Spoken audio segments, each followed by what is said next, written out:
Finding Love Again. Chapter 01, A New Beginning.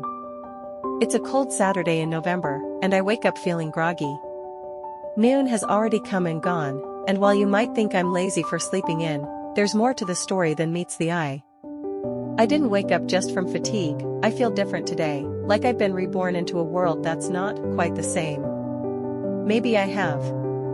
I've left behind everything familiar, all those memories that once weighed me down.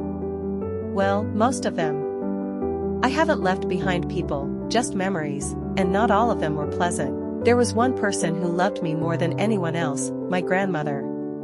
She was my rock, my greatest supporter. But she passed away last year, leaving me completely alone. Losing her is still one of the most painful memories I carry, yet it's also the one I cherish the most. I loved her more than anyone, even more than my own mother. Now, let me introduce myself. My name is Lyra, and I'm still 23, despite everything. And I own a degree in engineering management. If I were to describe myself in a few words, I'd say I'm strong, confident, and driven. Maybe even a bit wiser than I should be at my age. Oh, and I have a deep love for animals, much more than for most of the people I've met. Let's see if that will change. I pray I'll find at least one person in this life who will love me more than I love them. Anyway, let's move on from that. Life has never been easy for me. After losing everything, I decided it was time to leave my past behind and move forward. That's how I ended up here, in Seoul, South Korea. My father's homeland, though he's no longer alive to show me around. I've always wanted to visit, but life kept pulling me in different directions. After he passed away when I was just 14, everything changed. My mother had left us long before that. She walked out when I was only 7, choosing another man over her own family. My father tried to keep going, working himself to the bone, but I could see the hurt in his eyes.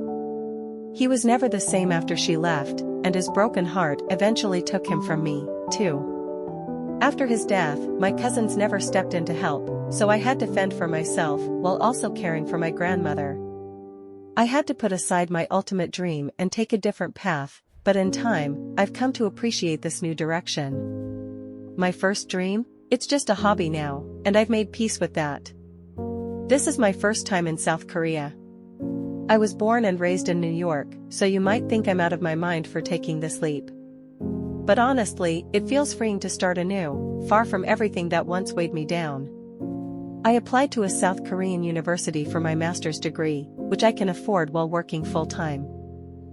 And thankfully, there's one family I know in this vast world, and they happen to live here.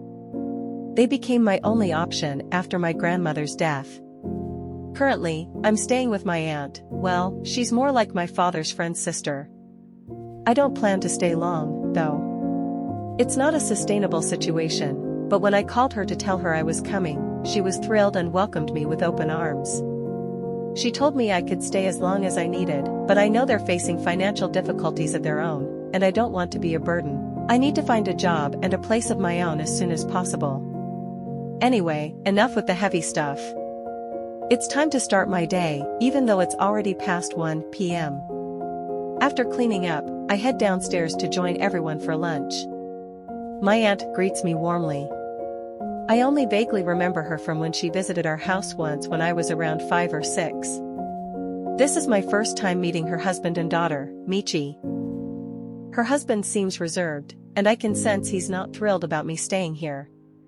But for now, I don't have any other options. Michi, on the other hand, seems like a sweet girl. Lunch consists of a variety of curries, which I surprisingly enjoy. I'm quite familiar with Korean food, thanks to my father. After lunch, everyone goes about their day, and I offer to help my aunt with the cleaning, but she insists I rest since it's my first day. She's so kind.